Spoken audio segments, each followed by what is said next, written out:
రోజురోజుకు హైదరాబాద్లో office స్పేస్కు demand పెరుగుతుంది. సిటీలో ప్రముఖ కంపెనీల కార్యాలయాలు ఏర్పాటు చేయడానికి ఆసక్తి చూపుతున్నాయి.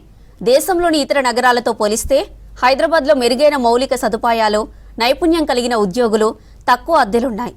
దీంతో హైదరాబాద్లో office స్పేస్కు demand పెరుగుతుందంటున్నారు experts.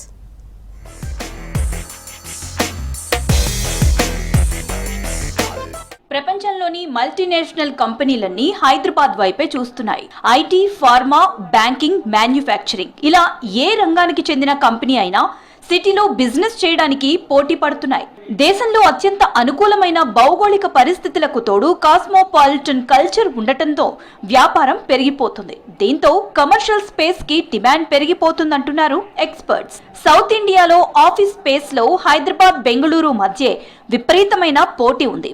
Bengaluru city ఇప్పటికే బాగా పెరిగిపోయింది. ఎయిర్పోర్ట్ కు వెళ్లాలన్నా, మరో ప్రాంతానికి వెళ్లాలన్నా బెంగళూరులో కాస్త ఇబ్బందే. హైదరాబాద్ లో మాత్రం ఆ పరిస్థితి లేదు. అందుకే ఆఫీస్ స్పేస్ విషయంలో చెన్నై, బెంగళూరు నగరాలు హైదరాబాద్ తో పోటీ పడలేకపోతున్నాయి.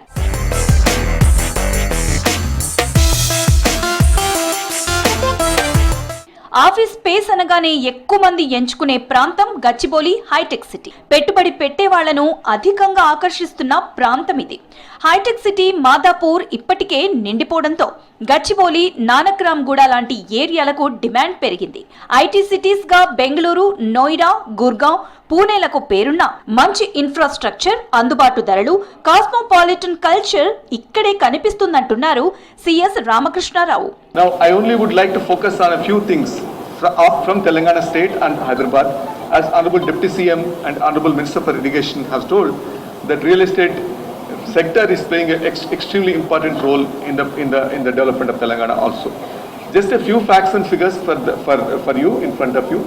When the state was formed in 2014, the amount of revenues which the state got from the stamps and registration department, which broadly reflects the real estate activity, because whether it's be flats, apartments, independent houses or agricultural land, so most of it is related to real estate. So per month we used to get about 250 crores in 2014.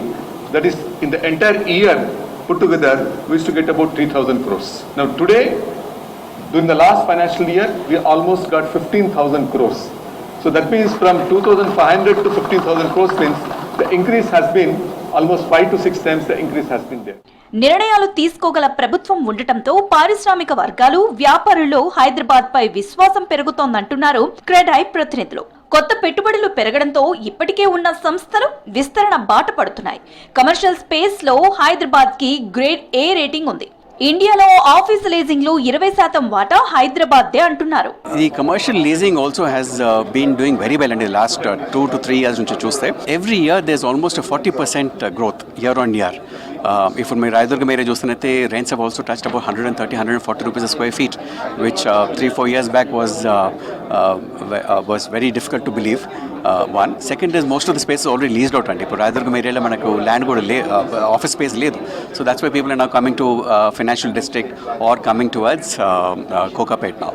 So we have launched our first premium office space project known as Polymer Infinity, due for OC I think in the first or second week of April. So ready for leasing by that time. So definitely ఇప్పుడు ఈ market చాలా బాగున్నాయి కాబట్టి last 2 years నుంచి ఏదైతే మన commercial leasing అయిందో definitely అదంతా కూడా మనకు రెసిడెన్షియల్గా ఒక 1 year or 2 years down the line డెఫినెట్గా మళ్ళీ ఇవన్నీ పర్క్యులేట్ అవుతాయి. లీజింగ్ అంటే మనమంతా లీజింగ్ మోడల్ వెళ్తున్నామండి. సో కమర్షియల్ లీజింగ్ చూస్తున్నది, ఐటీ ఆఫీస్ స్పేస్ చూస్తున్నది ఇప్పుడు మనకు రాయదుర్గం ఏరియా అంతా 130-140 అట్లా నడుస్తుంది. Financial district Kokapet is all in the range of about 70-75 అండి. గచ్చిబౌలి, నానక్రామ్ గూడ, హైటెక్ సిటీ, మాదాపూర్లలో కమర్షియల్ స్పేస్ కి డిమాండ్ ఉంది.